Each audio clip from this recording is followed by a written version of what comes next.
بسم اللہ الرحمن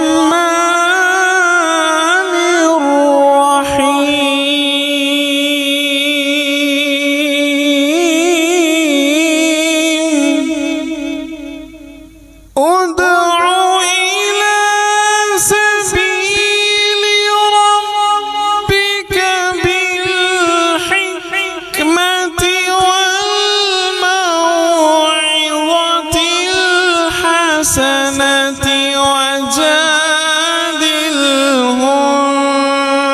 بالتي هي أحسن.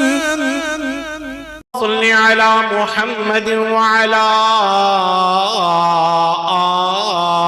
آل محمد كما صليت على إبراهيم وعلى آل إبراهيم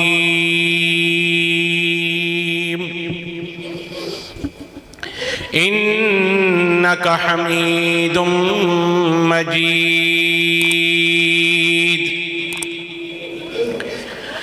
اللهم بارك على محمد وعلى آل محمد كما باركت على إبراهيم وعلى آل إبراهيم إنك حميد مجيد. أما بعد فإن خير الحديث كتاب الله وخير الهدي هدي محمد صلى الله عليه وسلم وشر الأمور محدثاتها وكل محدثة بدعة وكل بدعة ضلالة وكل ضلالة في النار. أما بعد فأعوذ بالله من السميع العليم من الشيطان الرجيم من همزه ونفخه ونفثه. بسم الله الرحمن الرحيم. قال الله تبارك وتعالى في كلامه المجيد والفرقان الحميد: ومن يطع الله والرسول فأولئك مع الذين أنعم الله عليهم من النبيين والصديقين والشهداء والصالحين وحسن أولئك رفيقا. قال النبي صلى الله عليه وسلم: لا يؤمن أحدكم حتى يكون هواه تبعا لما جئت به. ہر قسم کی حمد و ثنا اور تعریفات کے لائق وہ ایک اللہ رب کبریا کی ذات ہے جو تمام جہانوں کو پالنے والا، روزی عطا کرنے والا، حاجت روا، مشکل کشا، داتا، گنج بخش، غوث العظم، غریب نواز، دستگیر ہے. اس کے بعد ان گنت لا تعداد بے شمار بے حد و حساب درود و سلام ہو آقائے نامدار، امام الانبیاء، رحمت للعالمین، سرور کونین حضرت محمد الرسول اللہ صلی اللہ علیہ وآلہ وصحبہ وسلم پر، کہ جن کا نام لینے یا سننے کے بعد ان پر درود نہ پڑھنے والا انسان دنیا کا بدبخت ترین انسان ہوتا ہے. اور کروڑوں رحمتیں ہوں آل اہل بیت کی قبروں پر، صحابہ کرام، تابعین، تبع تابعین، علماء حق، محدثین عظام اور اولیاء کرام کی قبروں پر کہ جنہوں نے پوری زندگی کلمہ حق کے پرچار کے لیے قربان کر دی. آج میں یہاں بحیثیت دین کا ایک طالب علم آپ کے سامنے حاضر ہوا اور میری خوش قسمتی ہے اور میرے لیے بڑی سعادت ہے کہ میں آج یہاں دوسری مرتبہ آیا۔ پہلی مرتبہ جب میں یہاں آیا اس وقت یہ پرانی مسجد تھی اور الحمدللہ دل سے یہ دعا نکلی تھی اللہ اسے مرکز بنا دے، تو جب ادھر سے گئے تو پتہ چلا دوسرے ہفتے یہ مسجد کو شہید کر کے دوبارہ بنا دیا۔ اور جب ایسی جگہوں کو لوگوں کی ذوق شوق اور محبت کو دیکھا جاتا ہے اور دل باغ باغ ہو جاتا ہے کہ جس طرح یہ لوگ مساجد سے محبت کرتے ہیں، مساجد کے ساتھ جڑے ہوئے ہیں اور اس کی تعمیر کو، اس کو خوبصورت کرنے کو، اس کو منظم کرنے کو، اس کو مرتب کرنے کو اپنی تمام تر اللہ تعالیٰ نے کوالٹیاں دی ہیں اس کو صرف کرتے ہیں۔ اور یہ بڑے خوش نصیب لوگ ہیں، اور یہ ہمارے معاشرے کے اندر وہ لوگ ہیں جن کی مخالفت بھی بڑی ہوتی ہے، تنقید بھی بڑی ہوتی ہے، ان کو کہا بھی بڑا کچھ جاتا ہے، لیکن اللہ تعالیٰ انہیں پھر بھی ہمت دیتا ہے، حوصلہ دیتا ہے، وہ یکسو ہو کر اپنے اس مشن کو مکمل کرنے میں لگے رہتے ہیں۔ یہ تمام احباب سے گزارش ہے کہ جو شور وغیرہ کرنا چاہتے ہیں، گفتگو کرنا چاہتے ہیں، وہ مسجد سے باہر چلے جائیں، اور جو احباب پروگرام کے لیے آئے ہیں وہ اندر مسجد کے اندر حال میں تشریف لے آئیں۔ جس نے بیٹھنا ہے، چاہے 10 منٹ بیٹھنا ہے، 15 منٹ بیٹھنا ہے، مسجد کے اندر یا مسجد کے باہر سین میں شور نہ کریں، کیونکہ اس طرح بہت زیادہ ڈسٹربن ہو رہی ہے۔ مجھے زیادہ یہی لگ رہا ہے کہ یہ انتظامیہ والے ہوں گے جن کی ابھی تک مشاورت ہی مکمل نہیں ہوئی۔ میری التماس ہے کہ بڑی مؤدبانہ گزارش ہے کہ یہ جو ترتیب ہے یا آپ نے جو آپس میں ڈیوٹیاں تقسیم کرنی ہیں مسجد کے باہر جا کے تقسیم کر لیں، باقی جو احباب آئے ہوئے ہیں کوئی 10-15 منٹ اگر بیان کرنا ہے تو اس کو سننے دیں۔ تو بات چل رہی تھی کہ ایک صحابی رسول اللہ کے نبی صلی اللہ علیہ وسلم کے پاس آتا ہے، تشریف لاتا ہے، کہنے لگا اللہ کے نبی صلی اللہ علیہ وسلم مجھے آپ سے بڑی محبت ہے، مجھے آپ سے بڑی عقیدت ہے، اتنی محبت ہے کہ جب میں گھر میں اپنے بال بچوں کے پاس ہوتا ہوں تو مجھے آپ کی یاد آ جاتی ہے تو میرا دل بے چین ہو جاتا ہے، دل بے قرار ہو جاتا ہے، تو میں دوڑا ہوا آپ کی مجلس میں آ جاتا ہوں اور آپ کا چہرہ مبارک دیکھتا ہوں تو میرے دل کو سکون مل جاتا ہے، میرے دل کو اطمینان مل جاتا ہے۔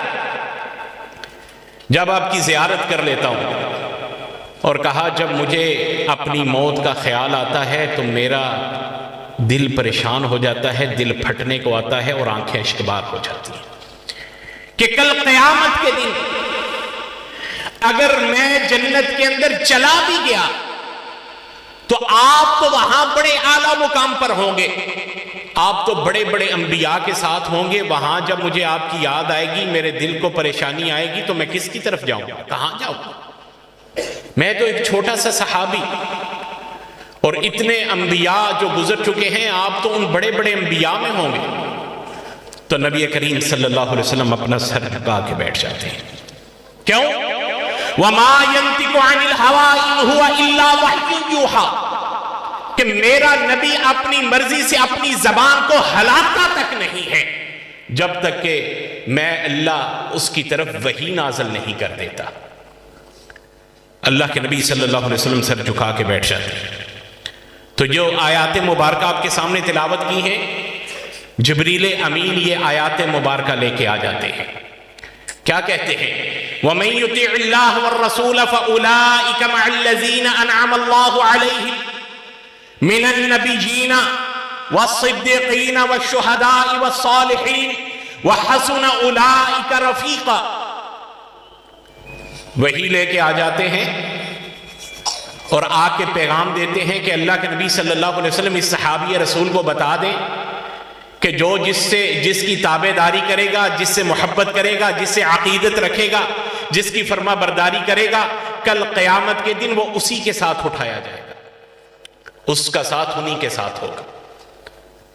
اگر ہم چاہتے ہیں کہ ہم اللہ کے نبی صلی اللہ علیہ وسلم کے قریب سے قریب ہوئیں تو ہمارے لیے ایک بہترین رستہ بنا دیا.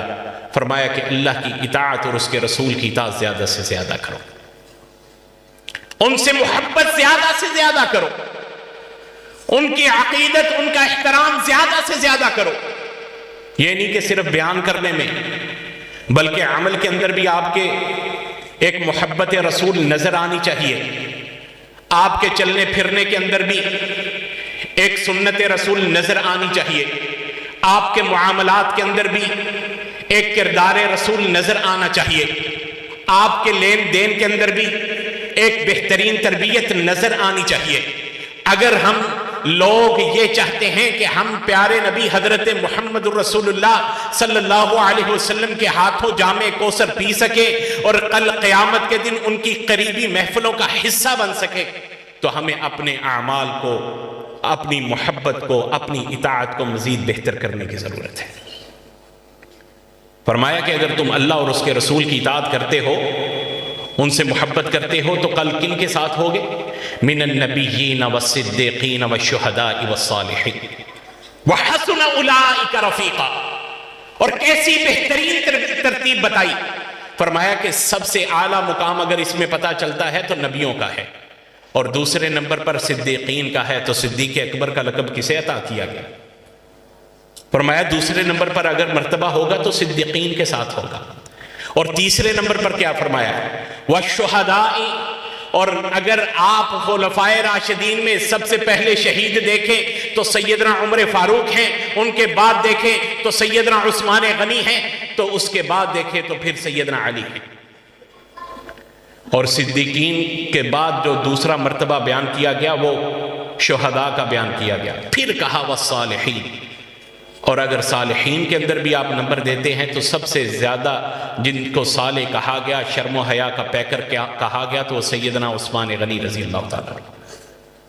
ایک بہترین ترتیب بتائی ہر معاملے کے اندر، کئی مقامات کے اندر.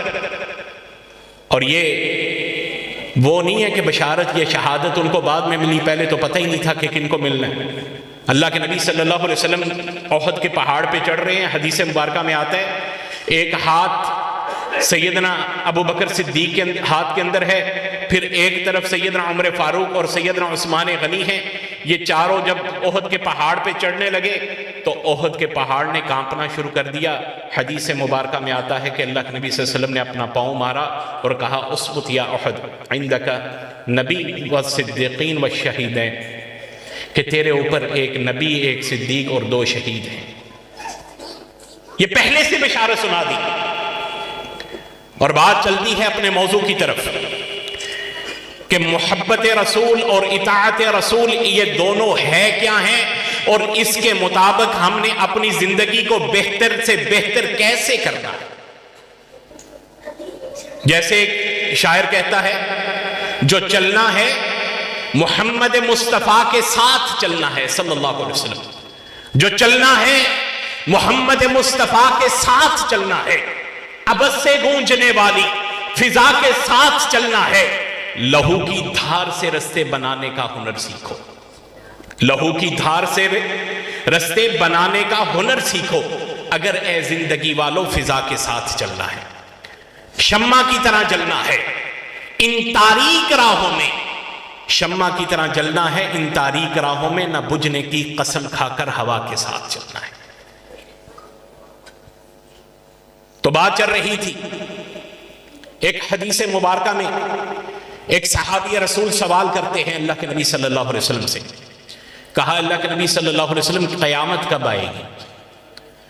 تو پیارے حبیب حضرت محمد رسول اللہ صلی اللہ علیہ وسلم ارشاد فرماتے ہیں کیا تو نے قیامت کی بہت زیادہ تیاری کر رکھی ہے، بہت زیادہ نمازیں پڑھ لی ہیں یا زیادہ روزے رکھ لی ہیں؟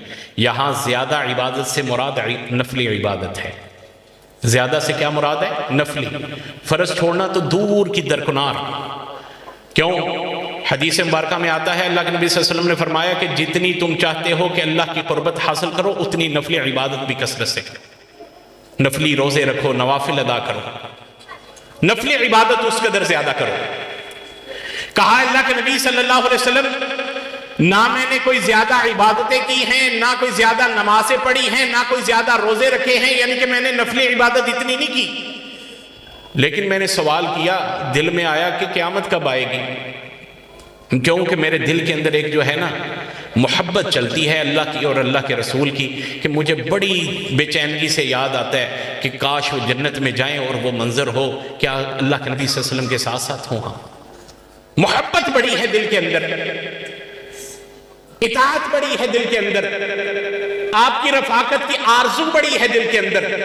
تو اللہ کے نبی صلی اللہ علیہ وسلم فرماتے ہیں اگر دل کے اندر یہ تمنا ہے تو بے فکر رہو، جس سے محبت کرتے ہو کل قیامت کے دن اسی کے ساتھ اٹھائے جاؤ گے، اسی کے ساتھ اٹھائے جاؤ گے۔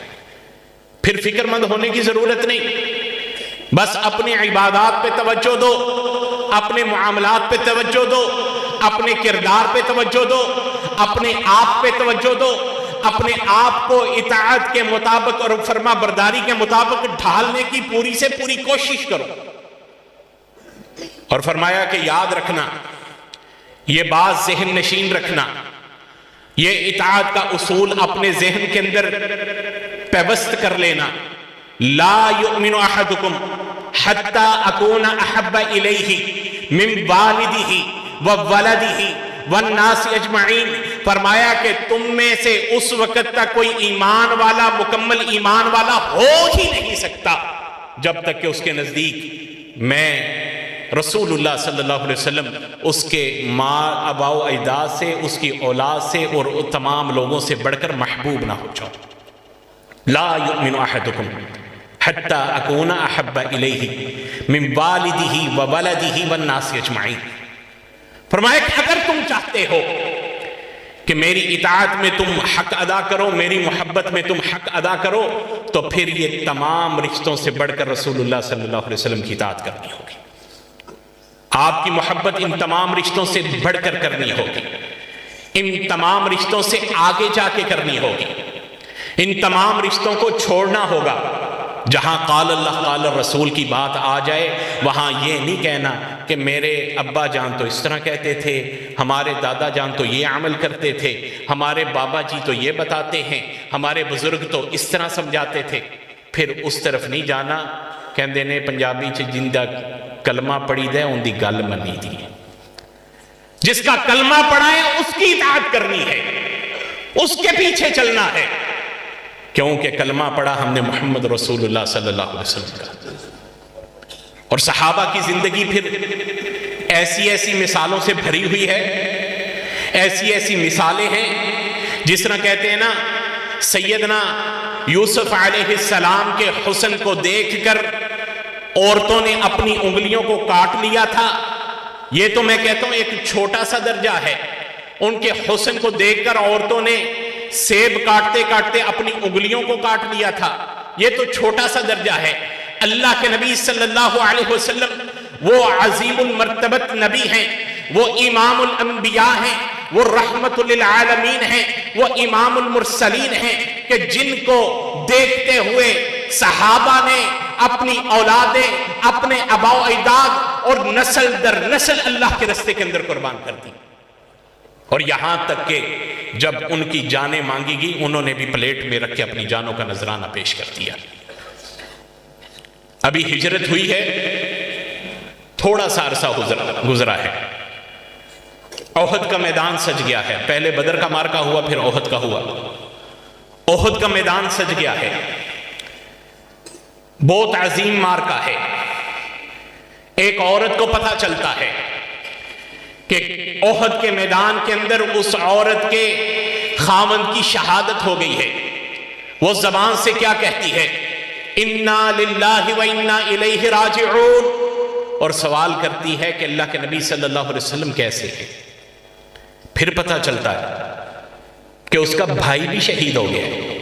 پھر زبان سے وہی الفاظ نکلتے ہیں، انا للہ و انا الیہ راجعون، اور سوال کرتی ہے کہ پیارے نبی حضرت محمد رسول اللہ صلی اللہ علیہ وسلم کیسے ہیں؟ پھر اطلاع دینے والے دیتے ہیں تیسری شہادت کی، ایک ہی گھر سے 3 شہید ہیں، تیسری شہادت کی اطلاع دیتے ہیں۔ اس عورت کو بتایا جاتا ہے کہ تمہارا بیٹا بھی جو احد کے میدان کے اندر گیا تھا وہ بھی شہید ہو گیا ہے۔ زبان سے یہی الفاظ نکلتے ہیں، انا للہ و انا الیہ راجعون، اور عورت سوال کرتی ہے کہ اللہ کے نبی صلی اللہ علیہ وسلم کیسے ہیں؟ پتہ چلتا ہے کہ اللہ کے نبی صلی اللہ علیہ وسلم ٹھیک ہیں، کہا مجھے ان کی زیارت کروائی جائے۔ دل پھٹنے کو آ گیا کہ ایک گھر سے تین شہید ہو گئے، کہا مجھے اللہ کے نبی صلی اللہ علیہ وسلم کے پاس لے جایا جائے۔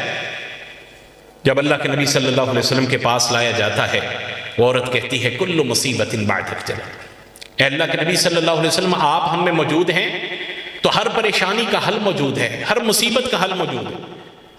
آپ نے ہماری تربیت کرنی ہے، آپ نے ہمیں رہنمائی کرنی ہے، آپ نے ہمارا اصلاح کا سبب بننا ہے، آپ نے ہمیں ایک بہترین معاشرہ بنانا ہے، آپ موجود ہیں تو کل مصیبت بعدک جلل، آپ کے بعد ہر پریشانی ہمارے لیے پریشانی نہیں تھی۔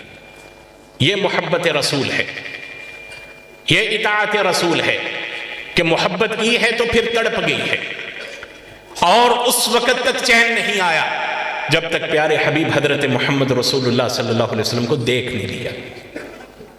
محبت تو پھر صحابہ کرتے تھے اور انتہا کر دیتے تھے۔ ایک دفعہ اللہ کے نبی صلی اللہ علیہ وسلم وضو فرما رہے ہیں، وضو کرتے کرتے پانی جسم سے لگتا لگتا نیچے گرنے لگا تو صحابہ نے اس پانی کو اکٹھا کر کے اپنے جسموں پہ ملنا شروع کر دیا۔ آپ وضو کر رہے ہیں، وہ پانی نیچے سے اکٹھا کر کے اپنے جسموں پہ ملنا شروع کر دیا۔ اللہ کے نبی صلی اللہ علیہ وسلم نے سوال کیا کہ اس کا تمہیں کس نے حکم دیا؟ کیا تمہیں اللہ نے حکم دیا یا اللہ کے رسول نے حکم دیا؟ کہا اللہ کے نبی صلی اللہ علیہ وسلم ہمیں نہ اللہ نے حکم دیا ہے نہ اللہ کے رسول نے حکم دیا ہے، ہمیں محبت نے مجبور کر دیا، ہم آگے بڑھ کے اس پانی کو اپنے جسموں پہ ملنا شروع کر دیا۔ کہا کہ اگر محبت ہے تو پھر یہ بات ذہن نشین کر لو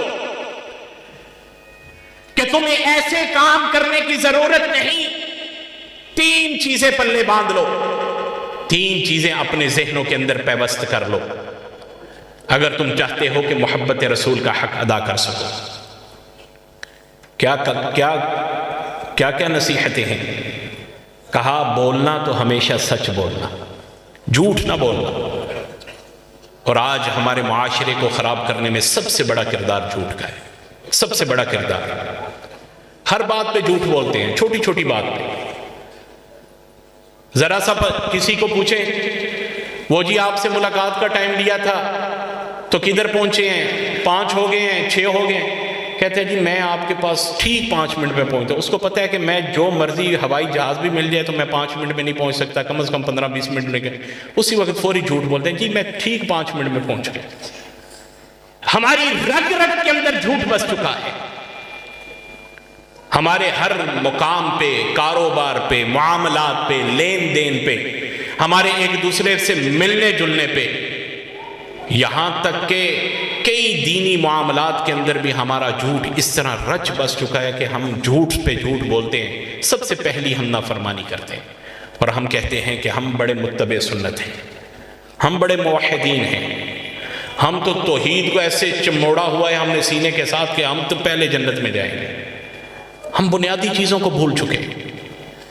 توحید تو یہ اصول بتاتی ہے کہ زبان سے کہا ہے اشہد ان لا الہ الا اللہ، اس وقت تک توحید پوری نہیں ہو سکتی جب تک اشہد ان محمد رسول اللہ کو اپنی زندگی کا حصہ نہ بنا، جب تک محبت رسول کے اندر ڈوب نہ جاؤ ہمارا کلمہ ہی پورا نہیں ہوتا۔ پہلا تو ہم نے کہہ دیا کہ ہم نے کسی کو سجدہ نہیں کرنا، ہم نے غیر اللہ سے نہیں مانگنا، ہم نے غیر اللہ سے بیٹے نہیں مانگنے، ہم نے رزق نہیں مانگنا، ہم نے یہ نہیں کرنا، ہم نے یہ نہیں کرنا۔ لیکن جس نبی صلی اللہ علیہ وسلم کی زبان سے پیغام سنا ہے ان کے باقی پیغام کہاں گئے؟ باقی معاملات کیسے چل رہے ہیں؟ کہا بولنا تو ہمیشہ سچ بولنا، اور فرمایا ہمسائیگی کے حقوق ادا کرنا، ہمسائیگی کے حقوق ادا کرنا، ہمسایوں کو تنگ نہیں کرنا، ہمسایوں کو اذیت نہیں دینی، ہمسایوں کو تکلیف نہیں دینی، ہمسایوں کو پریشانی نہیں دینی۔ اور آج ہم جب مسجد بھی بناتے ہیں نا تو ہم خیال نہیں کرتے کہ ہمسائے کتنی تکلیف کے اندر ہوں گے، تو آگے سے کوئی آ کے کہہ دینا کہ ہمارے گھر میں کوئی بیمار بندہ ہے، کوئی بیمار بچہ ہے، اسی کہنے اوے اینو تک مسجد دا آواز جڑی ہے نا جا کے تکلیف انج دیتی ہے نا کہ دوڑدا ہے، اے تے ہے ہی کافر بے ایمان، اے تے ہے ہی بے ایمان، اے ہے ہی مرتد، اے فلاں فلاں۔ حالانکہ ہر معاملے کو ہم اپنے اچھے طریقے سے، خوبصورت طریقے سے، خوبصورت انداز سے اپنی چیزوں کو مکمل کر سکتے ہیں، لیکن چھوٹی چھوٹی باتوں کا ہم بتنگڑ بنا کے طرح طرح کے فتوے لگا دیتے ہیں۔ کیوں؟ ہم دین اسلام سے، اس کی تعلیمات سے دور جاتے جا رہے ہیں۔ ہم نے اپنے آپ کو بہت بڑا موحد سمجھ لیا لیکن دور ہوتے جا رہے ہیں۔ کہتے ہیں محمد کی جس دل میں الفت نہ ہوگی صلی اللہ علیہ وسلم، محمد کی جس دل میں الفت نہ ہوگی سمجھ لو کہ قسمت میں جنت نہ ہوگی۔ کرے جو اطاعت محمد کی دل سے، اسے پیر و مرشد کی حاجت نہ ہوگی۔ بھٹکتا رہا ہے، بھٹکتا رہے گا، بھٹکتا رہا ہے، بھٹکتا رہے گا محمد سے جس کو عقیدت نہ ہوگی صلی اللہ علیہ وسلم۔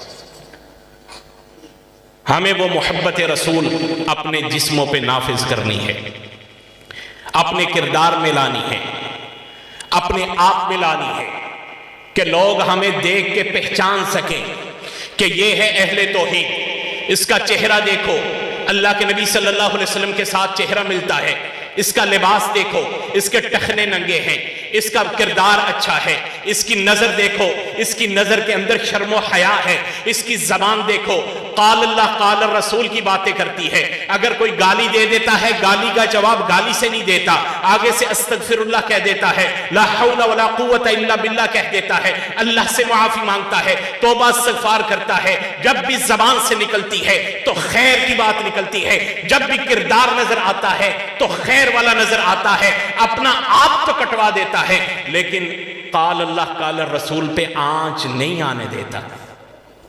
جب تک یہ کردار نہیں ہوگا تو ہم اہل توحید بھی اپنے آپ پہ دعویٰ نہیں کر سکتے۔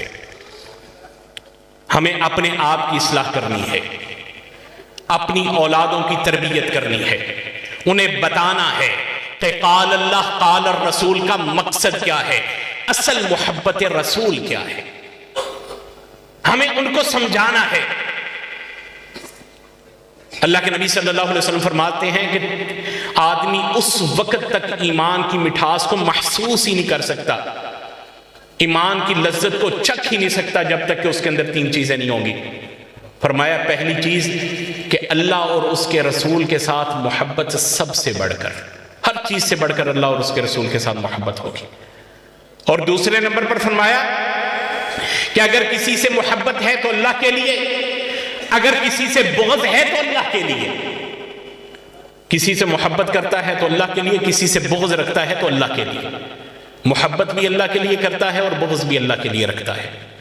اور تیسرے نمبر پر فرمایا دوبارہ کافر بننا اس کو اس قدر برا لگتا ہو جس طرح زندہ اٹھا کے اس کو آگ کی بھٹی کے اندر ڈال دیا جائے۔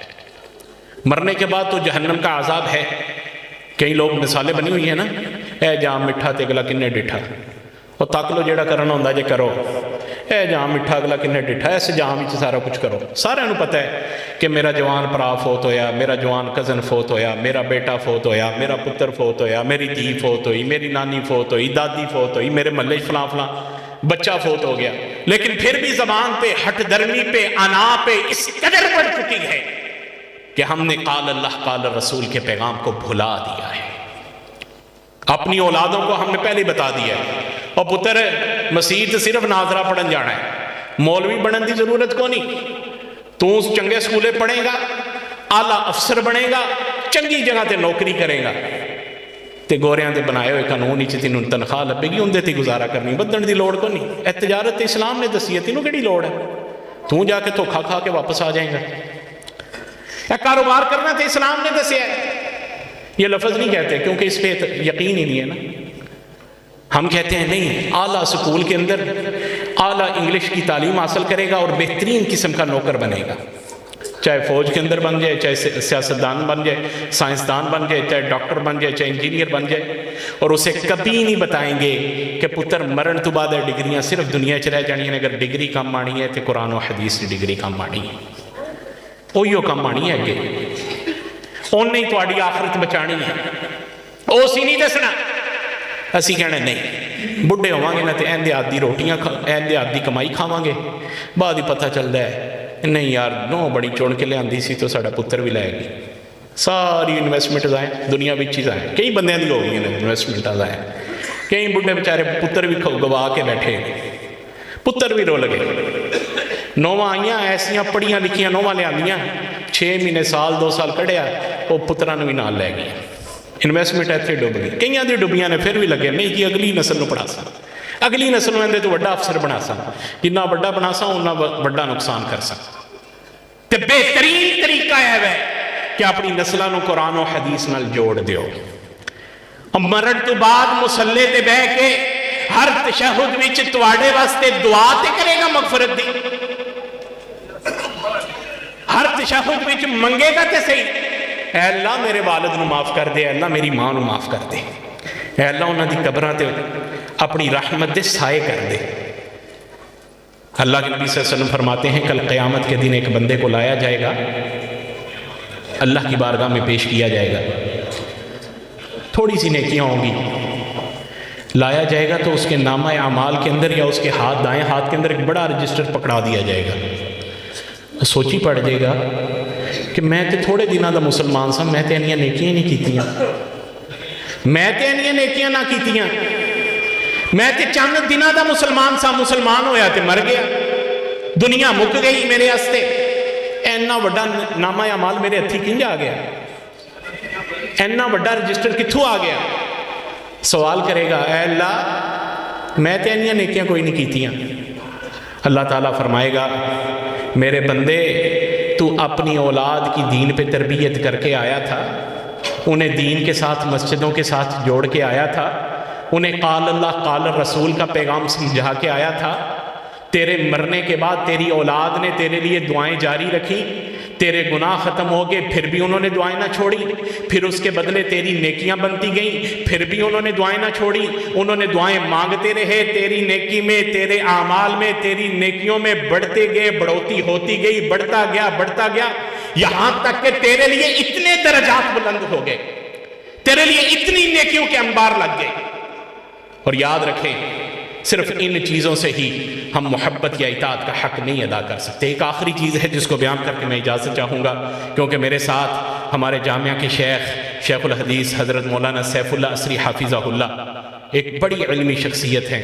ہمارے بھی مسئلے جب طالب علموں کے پھنستے ہیں ہم بھی ان استادوں سے ان کے پاس جاتے ہیں, حالانکہ میں نے ان سے درسی طور پہ نہیں پڑھا, لیکن پھر بھی جو ایک مسئلہ ہوتا ہے تو پھر بھی میں انہیں کو کرتا ہوں شیخ یہ مسئلہ پھنس گئے ہیں, اس میں تھوڑی سی رہنمائی کر دیں کہ ہم قرآن و حدیث سے بھٹک نہ جائیں. اللہ تعالیٰ ان کے علم میں عمل میں اضافہ فرمائے, اللہ تعالیٰ ان کا سایہ ہمارے جامعہ پہ تا دیر قائم اور دائم رکھے, اور بڑی خوبصورت شخصیت ہیں, اللہ تعالیٰ ان کی حفاظت فرمائے. بات چل رہی تھی اللہ کے نبی صلی اللہ علیہ وسلم سیدنا عمر فاروق رضی اللہ تعالیٰ عنہ کے ہاتھ میں ہاتھ ڈالا ہوئے چل رہے. کہا اے اللہ کے نبی صلی اللہ علیہ وسلم, سیدنا عمر کہتے ہیں کہ مجھے آپ سے بڑی محبت ہے, حتیٰ کہ دنیا کے ہر انسان سے بڑھ کر محبت ہے, لیکن اپنی جان کے بعد. تو اللہ کے نبی صلی اللہ علیہ وسلم فرماتے ہیں عمر اس وقت تک کسی کا ایمان کامل نہیں ہو سکتا جب تک کہ میں رسول اللہ صلی اللہ علیہ وسلم اس کی جان سے بھی بڑھ کر اس سے محبوب نہ ہو جاؤں. اب یہ اس کی جان سے بھی بڑھ کر, پہلے تمام انسانیت کے بڑھ کر حدیث میں آیا, کہا اس کی جان سے بھی بڑھ کر محبوب نہ ہو جاؤں. تو سیدنا عمر کہتے ہیں اللہ کے نبی صلی اللہ علیہ وسلم میں اپنے الفاظ کو واپس لیتا ہوں, میں اللہ سے معافی چاہتا ہوں, مجھے آپ سے اتنی محبت ہے یہاں تک کہ اپنی جان سے بھی بڑھ کر. کہا عمر اب تیرا ایمان مکمل ہوا ہے, اب تیرا ایمان کامل ہوا ہے. تو صحابہ نے پھر کیسی کیسی مثالیں پیش کی. اللہ کے نبی صلی اللہ علیہ وسلم مجلس سجا کے بیٹھے ہیں, صحابہ کی مجلس لگی ہوئی ہے, کہا میرا ایک پیغام ہے, یہ مسیلمہ کذاب کے پاس پہنچانا ہے, آپ میں سے کون جائے گا؟ ایک چھوٹے سے صحابی نے اپنا فوری ہاتھ کھڑا کر دیا, کہا اللہ کے نبی صلی اللہ علیہ وسلم میں جاؤں گا. اس صحابی کو پتا تھا کہ مسیلمہ کذاب اس قلعے کے اندر رہتا ہے جس کی دیواریں بہت اونچی اونچی ہیں, اس قلعے کے اندر رہتا ہے جس کے اندر اس کے ماننے والے بے ایمان, اس کی فورجیں, اس کے محافظ بہت زیادہ ہیں. وہاں جانے کا مطلب یہ ہے کہ اپنی جان کو کٹوانا ہے, اپنی جان کو ذبح کروانا ہے. لیکن وہ صحابی رسول حضرت حبیب رضی اللہ تعالیٰ عنہ اپنا ہاتھ کھڑا کر دیتے. کہا اللہ کے نبی صلی اللہ علیہ وسلم میں جاؤں گا.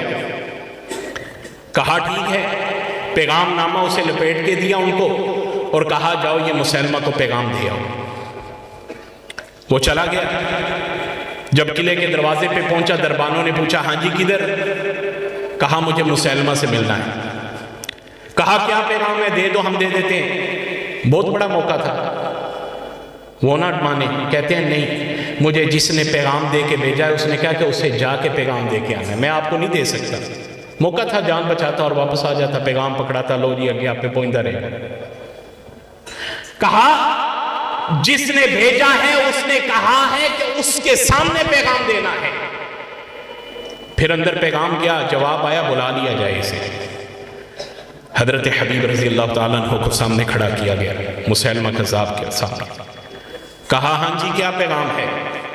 اللہ کے نبی صلی اللہ علیہ وسلم کا پیغام سنایا، پڑھ کے سنایا تو کہنے لگا محمد کو کیا مانتے ہو؟ اس نے کہا میرے سامنے تو ڈر جائے گا، بڑی بڑی دنیا ڈر جاتی ہے، جب اتنے گنوں والے کھڑے ہوں، اتنے محافظ کھڑے ہوں اور پتہ ہے کہ یہاں حق کہنا تو بڑی مشکل بات ہے، وہاں تو کوئی نہ کوئی جھوٹ بولنا پڑے گا جیسے ہم بولتے ہیں۔ کہا میں محمد کو اللہ کا آخری سچا نبی مانتا ہوں صلی اللہ علیہ وسلم، اشہد ان محمد رسول اللہ۔ تو کہا مجھے کیا مانتے ہو؟ کہا میرے کان نہیں سنتے، میرے کان نہیں سنتے۔ پھر کہا محمد کو کیا مانتے ہو؟ کہا اشہد ان محمد رسول اللہ۔ کہا مجھے کیا مانتے ہو؟ کہا میرے کان نہیں سنتے۔ کہا لے جاؤ اسے اور جا کے اس کے ایک ایک پورے کو کاٹو، اگر میری نبوت کا اقرار کر لے تو چھوڑ دینا، نہیں تو اس کے ٹکڑے کرتے جانا۔ اور لکھنے والے لکھتے ہیں، کہا کہ سینکڑوں ٹکڑے ہو گئے، ایک ایک پورے کو انہوں نے 2 بار 3 بار کاٹا اور زبان سے یہی الفاظ نکلتے رہے، اشہد ان محمد رسول اللہ، اشہد ان محمد رسول اللہ، اشہد ان محمد رسول اللہ۔ اللہ رب العزت سے دعا ہے کہ مولا کریم ہمیں محبت رسول اور اطاعت رسول کو سمجھ کر اس کے مطابق زندگی گزارنے کی توفیق عطا فرما۔ اللہ تعالی ہمارے اعمالوں کی اصلاح فرما، اللہ تعالی ہماری اصلاح فرما، ہماری کمیوں کوتاہیوں کو دور فرما۔ وآخر دعوانا ان الحمد للہ رب العالمین، وصلی اللہ علی النبی وعلی آلہ وصحبہ اجمعین برحمتک یا ارحم الراحمین۔